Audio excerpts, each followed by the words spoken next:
Olá, estamos de volta com o nosso Drops do Céu, gotas de luz sobre sua vida. Trazemos mensagens de encorajamento, de fé e inspiração para que você conheça e se aproxime cada vez mais de Deus e o tenha como seu melhor amigo. Estamos falando na nossa série Os Atributos de Deus. Hoje, o atributo número 12. Vamos falar do amor de Deus. Só que, como são muitas facetas desse amor, nós vamos dividir em alguns grupos de virtudes. Começando com a caridade. Falar do amor de Deus é fácil, porque ele existe, ele nos constrange, ele fala ao nosso coração e nós temos tantas experiências, mas ao mesmo tempo não é tão simples quando nós sabemos aquilo que ele fez, da profundidade do que ele fez e aquilo que tem a ver conosco. Havia uma canção que nós cantávamos antigamente que dizia assim: o amor de Deus, ele é singular, ninguém jamais pôde explicar. Se as hastes todas fossem penas e o céu sem fim fosse papel, os mares todos fossem tinta e os homens todos escrivães, nem mesmo assim o amor de Deus seria descrito em todo o seu fulgor. E é isso mesmo, o amor de Deus, ele é maravilhoso, ele é tremendo, ele é imenso e ele nos atinge, e por isso nós vamos falar da caridade, o amor sem exigir nada em troca, o amor sem retorno, o amor traduzido em compaixão, em misericórdia, em graça. A palavra de Deus diz que ele nos amou primeiro, um amor sem nada em troca. O que nós damos para Deus, o que nós retribuímos a Deus em troca do amor que ele nos deu. O quê? O que nós temos para dar? O amor de Deus é incompreensível, ele é inexplicável, ele é incondicional, revelado por Deus de tantas maneiras, mas principalmente na vinda do seu Filho Jesus Cristo, que deu a sua vida por todos nós, não é? Amor prático, que alcançou, que chegou, nos achou, nos encontrou, nos acolheu, nos trouxe, nos curou, nos salvou e hoje está dentro de nós. A caridade se dá sem se importar com o receptor. O ditado popular, fazer o bem sem olhar a quem, se aplica na caridade de Deus. O livro de Tito, capítulo 2, fala que a graça e o amor de Deus está derramada sobre todos. Não é só sobre os cristãos, não é só sobre os crentes da denominação X ou Y. A graça está derramada sobre toda a humanidade, desde que Jesus Cristo morreu e ressuscitou naquela cruz. Um dia, essa graça será retirada e aí nós teremos um grande problema, ou aqueles que ficarem aqui terão um grande problema. Eu posso acreditar nisso, ou posso não acreditar nisso. Mas quando eu acredito, eu creio, eu confio, eu reconheço a caridade como uma ação unilateral de Deus, isto abre a porta da fé. Está escrito na Hebreus capítulo 11, um texto que a gente já leu tantas vezes.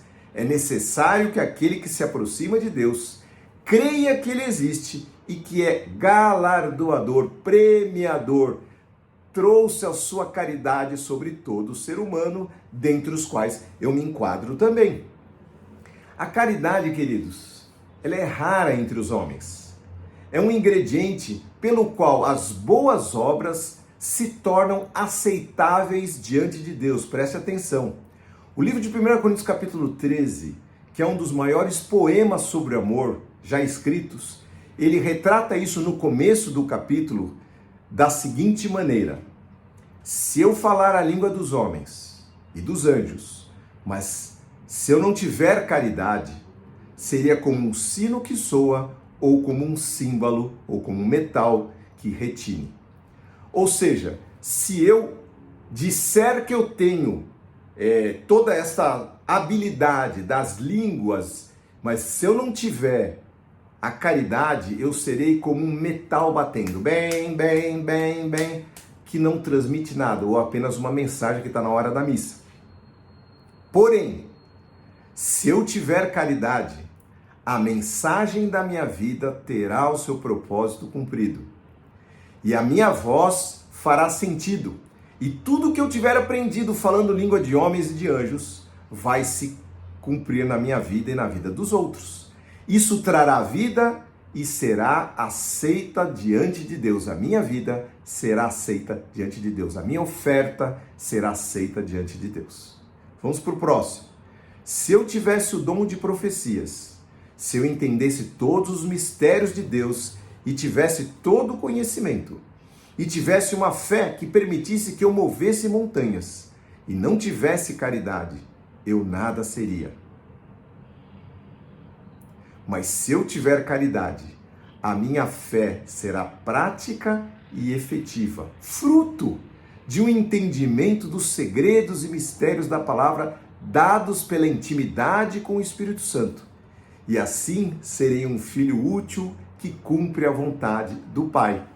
Então, entender os mistérios e todo o conhecimento, ele se aplica quando há caridade. Quando meus olhos estão voltados para o meu próximo ou para Deus, aí sim, todo esse conhecimento, todo esse mistério, todo esse segredo vai ser efetivo. E aí ele combina, Paulo combina. E aí sim eu terei uma fé que pode ser prática, que atue e que remova, sim, montanhas de pecados, de corações, de problemas familiares, de todos os tipos, não é? Que a gente já viu tantas vezes a boa mão do Senhor operar em casais, em pessoas com discórdias. O amor de Deus, ele se aplica, ele se revela de tantas maneiras. Vamos ver este último versículo que diz: se eu desse tudo o que tenho aos pobres e até entregasse o meu corpo para ser queimado e não tivesse caridade, de nada me adiantaria. O que Paulo está querendo dizer? O que vale é a motivação. Aliás, esses 3 versículos falam sobre a motivação. Se a minha motivação é caridade, é dar sem esperar receber, se a minha motivação é entregar valor e não ficar querendo em troca, aí sim, o meu amor, ele sem esperar nada de troca, vai ser como uma oferta, um sacrifício que subirá como incenso puro diante de Deus, caso eu venha a chegar nesse extremo de entregar o meu corpo para ser queimado, olha só, não é?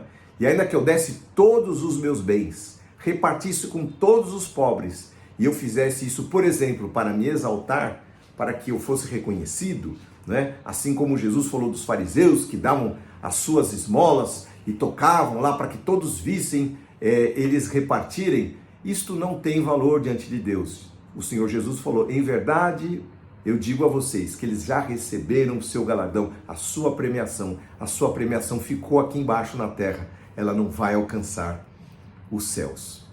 O amor, queridos, ainda nesse capítulo de 1 Coríntios, ele transcende o tempo. Ele vai até o final de todas as coisas, passa pelo juízo de todas as coisas, pelo juízo de Deus, e se instala no reino de justiça que um dia o nosso Pai vai trazer sobre a terra. Está escrito assim lá no finalzinho desse capítulo 13. Agora vemos de modo imperfeito, como um reflexo no espelho, mas então veremos face a face. Tudo que sei agora é imparcial e incompleto, mas conhecerei tudo plenamente, assim como Deus já me conhece plenamente. Portanto, agora existem estas 3 coisas: a fé, a esperança e o amor. Porém, a maior delas é o amor. Por quê? Porque lá no céu não precisaremos de fé, pois veremos Cristo face a face. Não haverá esperança, pois a esperança já foi alcançada, pois não vai haver amanhã. Nós já estaremos na presença de Deus. Mas a atmosfera de amor, ela será intensa, pois Deus é a essência do amor. Ele é amor, diz 1 João, né? Diz assim: Deus é amor, a essência de Deus. Deus não criou o amor, ele é amor. A caridade na vida terrena de Cristo foi demonstrada de muitas maneiras, de muitas formas, e a gente vê essa vida tão exemplar, a vida de Cristo, mas principalmente através da sua compaixão. Em várias ocasiões, ele chorou com os que choram e se alegrou com os que se alegram, aqueles que foram curados e libertos por ele, abraçou, não é? Assim como o Pai, lá atrás, teve compaixão do povo pagão de Nínive, que Jonas, um servo dele, não teve. o amor de Deus é muito maior, assim como os caminhos de Deus são muito mais altos. Marcos capítulo 8 diz assim, verso 1 a 3. Naqueles dias, outra grande multidão se reuniu e mais uma vez o povo ficou sem comida. Jesus chamou os discípulos e disse: tenho compaixão dessa gente. Estão aqui comigo há 3 dias e não tem nada o que comer. Se eu os mandar embora com fome, desmaiarão no caminho. Alguns vieram de longe. Veja só a preocupação de Jesus. Ele era totalmente voltado à humanidade, aquilo que eles estavam passando, a dor das pessoas. Ele ouvia, ele tinha tempo. Eu sempre digo que é muito difícil explicar para Deus lá no céu que nós não vamos ter tempo, porque Jesus teve no seu ministério 3 anos. 3 anos apenas. A eternidade, ela se resumiu em 3 anos. E Jesus ouviu todo mundo e diz a palavra de Deus: a ninguém mandou embora vazio. Não é? Veja só. Ele viu aquela multidão que o seguia perdida. Ele disse isso em outro texto. Mal orientada como ovelhas sem pastor. Aliás, guiada por lobos, enganadores, ladrões. Por vezes se espantou até com os religiosos que deveriam expressar a mais básica caridade, pois os viu mais interessados em suas tradições e as suas denominações da época. Fariseus, escribas, saduceus, assim como hoje, que nós vemos tantos aí interessados, tantos bacanas, que têm nomes bonitos, templos maravilhosos, mas pouco interessados nas necessidades das ovelhas, não é? Na saúde, na vida daqueles pelos quais Deus desceu para dar por eles a sua vida, para morrer por eles. Marcos capítulo 3 ainda é uma outra ocasião em que Jesus entrou numa sinagoga e notou que havia ali um homem com uma das mãos deformada.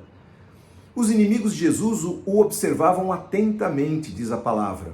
Se ele curasse a mão do homem, planejavam acusá-lo, pois era sábado. Jesus disse ao homem com a mão deformada: vem aqui, fique diante de todos. E em seguida voltou-se para os seus críticos e perguntou: o que a lei permite fazer no sábado? Você solta o seu jumento no sábado? É permitido fazer o bem ou o mal, salvar uma vida ou destruí-la?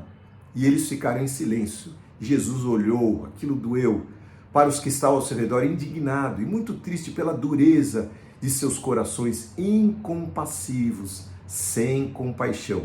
E disse ao homem: estenda a tua mão. O homem estendeu a mão e ela foi restaurada. Aquilo poderia ser para o homem o seu sustento, a sua vida, a sua vergonha destruída, né, para que ele pudesse ser um homem que se levantasse. Valia tudo para aquele homem, mas ninguém pensava nisso. Eles só pensavam que não podia fazer o esforço no sábado. No mesmo instante, os fariseus saíram e se reuniram com os membros do partido de Herodes para tramar um modo de matar a Jesus. Não se conformavam com esta compaixão, com esta caridade que não exigia que as pessoas o seguissem. Jesus viu as pessoas o acusarem no final da sua vida, não é? Crucifica, crucifica, gritaram, pessoas que ele curou, que ele salvou. Mas ele não ligou, ele chegou lá na cruz e falou: Pai, perdoa-lhes, porque eles não sabem o que fazem. Queridos, existe caridade no olhar bom, de compaixão, ao invés do olhar de reprovação e que condena. Existe caridade em uma língua que levanta, que exalta, ao invés de enquadrar e julgar. Existe caridade no repartir o pão, o que se tem, com a mão estendida e não encolhida. Está tão perto a caridade de nós e o quanto é importante que ela seja feita. Se alguma palavra pudesse resumir a profundidade, a grandeza do reino de Deus, não é? E a riqueza do seu reino, ela seria a caridade, o amor eterno, intenso, profundo, sincero, unilateral de Deus a ponto de enviar seu Filho para morrer por pecadores inveterados como eu. Paulo então se levantava a Deus as suas preces naquilo que ele entendia ser o mais sublime dos conhecimentos do ser humano. Ou seja, ele estava orando por aqueles que estavam ao seu redor, pedindo que eles pudessem conhecer e reconhecer o amor de Deus. Está lá em Efésios capítulo 3, verso 14 até o 21. Paulo diz assim: quando eu penso em tudo isso, caio de joelhos e oro ao Pai, o Criador de todas as coisas no céu e na terra. Então peço que, da riqueza da sua glória, Ele os fortaleça com poder interior por meio do seu Espírito. E assim Cristo habitará em seus corações, à medida que vocês confiarem nele.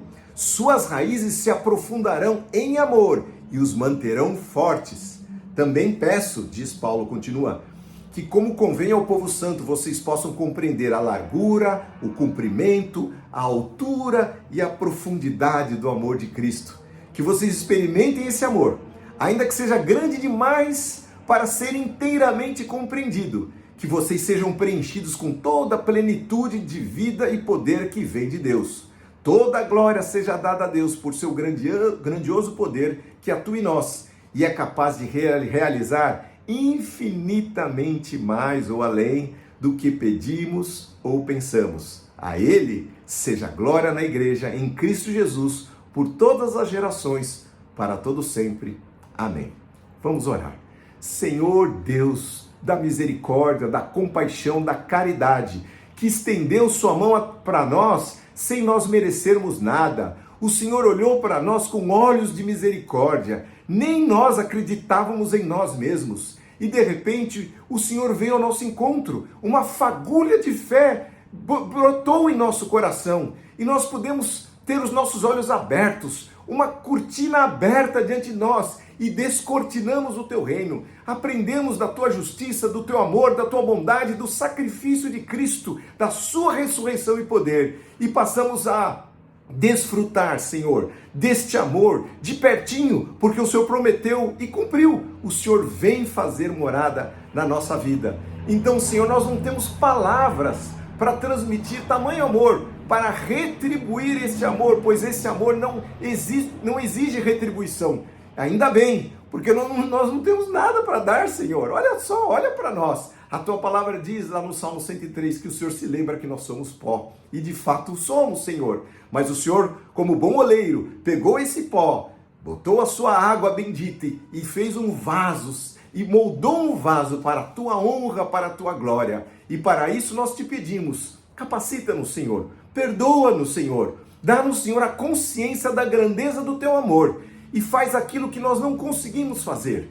Venha cada dia, Senhor, na virada do dia, como o Senhor fazia com Adão e Eva. Vem conversar conosco, vem ouvir a nossa voz, ouvir as nossas orações, as nossas preces, a nossa intercessão, pois vivemos num mundo, Senhor, perdido, que está se destruindo, se autodestruindo, Senhor. Pedimos que o Senhor esteja conosco nesse tempo do fim, que a tua bondade continue se manifestando, a tua graça, a tua misericórdia, a tua caridade, Senhor, para que sim, não só nós, mas aqueles que estão ao nosso redor, o nosso próximo, possa te encontrar, Senhor, a partir até, Senhor, do pouco que podemos dar, Senhor, os pãezinhos e os peixinhos que nós podemos repartir, para que a multidão não volte faminta, sedenta para sua casa, mas encontre em nós a tua luz, a água que pode descedentá-las, o pão da vida, porque tu és tudo para nós. Muito obrigado, Senhor, em nome de Jesus. Amém. Amém, querido. Essa é a palavra que Deus preparou para vocês, queridos e queridas. Que Deus abençoe a sua semana, que abençoe a sua família, que esteja com vocês e vocês possam viver esse amor intenso de Deus, assim como Paulo orou, que a oração de Paulo se cumpra na sua vida e na minha, que possamos conhecer o comprimento, a largura, a altura e a profundidade do amor de Deus. Amém.